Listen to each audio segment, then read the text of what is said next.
Meet Hermes, the fastest god on Olympus, the master of thieves, the messenger of the gods, the guide of souls, and the patron of travelers, merchants, and liars. Trust us, no other god in Greek mythology had this many job titles. Hermes was the son of Zeus, the king of the gods, and Maia, a beautiful mountain nymph. He was born in a cave on Mount Cyllene in Arcadia. And what happened right after his birth?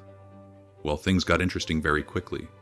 On the very first day of his life, baby Hermes crawled out of his cradle, walked to Thessaly, and stole 50 sacred cattle from his older brother Apollo. He was literally a criminal before he could even walk properly. A true legend from day one. But Hermes was clever. To cover his tracks, he made the cattle walk backwards so their footprints would point in the wrong direction. Then he went back to his cradle and pretended to be an innocent sleeping baby.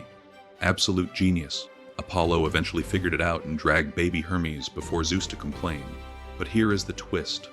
On his way out of the cave, Hermes had picked up a tortoise shell and invented the lyre. He played it so beautifully for Apollo that Apollo completely forgave him and traded the cattle for the instrument. That is Hermes in a nutshell. He never fights with brute force. He wins with his mind, his charm, and his words. The ancient Greeks called this quality metis, meaning cunning intelligence, and Hermes was its ultimate symbol. His name likely comes from the Greek word herma, which referred to a pile of stones used as a boundary marker or signpost. This perfectly captures who he is. Hermes is always at the crossroads, always between worlds, always in motion. Hermes held a unique position among the Olympian gods. He was the only one who could freely travel between the world of the living, Mount Olympus, and the underworld of Hades. No other god had this kind of unlimited access. As the official messenger of the gods, Hermes delivered divine commands from Zeus to gods and mortals alike. He was essentially the universe's most reliable and fastest courier service, except he was also stealing things on the side.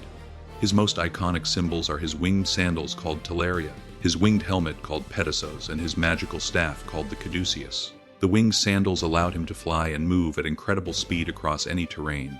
The Caduceus is particularly fascinating. It was a staff entwined with 2 serpents and topped with wings. Originally it belonged to Apollo, but Hermes received it in that famous cattle trade. Today it is mistakenly used as a symbol of medicine, but it actually represents commerce, negotiation, and trickery. Hermes was also the guide of souls after death. When a person died, it was Hermes who gently escorted their soul down to the underworld. This role was called Psychopomp, meaning the guide of souls. Even in death, he was the one making sure you arrived safely. One of his most famous myths involves the giant Argus, a monster with 100 eyes who never slept all at once. Zeus ordered Hermes to rescue the nymph who was being guarded by Argus. Hermes talked to Argus so long and played music so soothingly that all 100 eyes finally closed and Argus fell asleep. Then Hermes slew him. Hermes was also deeply connected to language, writing, and communication. He was believed to have gifted humanity with the alphabet and the art of language itself. In some traditions, he is even credited with inventing astronomy, mathematics, and boxing. He was the patron god of travelers, and stone markers called Hermae were placed at crossroads throughout ancient Greece to protect those on journeys. If you were about to embark on a long trip, you prayed to Hermes first. Merchants and traders worshipped Hermes because he governed commerce and trade. But here is the irony. He was equally the patron of thieves and liars. So in ancient Greece, both the honest merchant and the pickpocket were praying to the exact same god.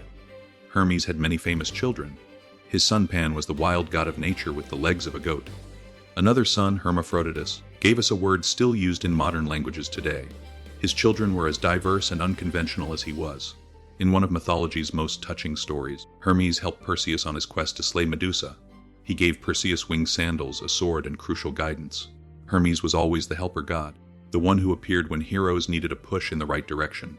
Hermes also played a key role in the Trojan War. He was sent by Zeus to escort the Trojan king Priam safely through the Greek camp so that Priam could beg Achilles to return the body of his son Hector. Even in the most tragic moments of the war, Hermes was the bridge between enemies. The ancient Greeks held festivals in his honor called Hermaea. Athletes competed in races and physical contests because Hermes was also associated with athletic competition and gymnasiums. Yes, the trickster god also presided over sports. His Roman counterpart was Mercury. The planet Mercury, the fastest moving planet visible to the naked eye, was named after him.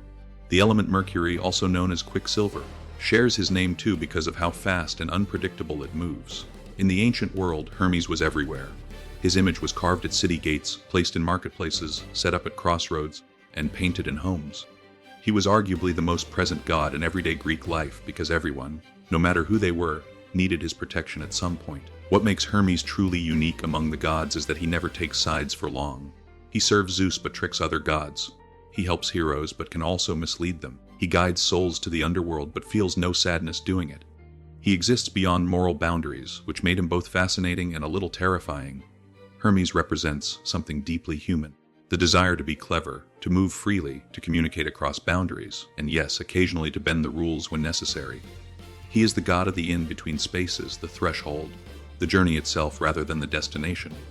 From the moment he stole Apollo's cattle as a newborn to guiding the souls of the dead into eternity, Hermes was never boring for a single second.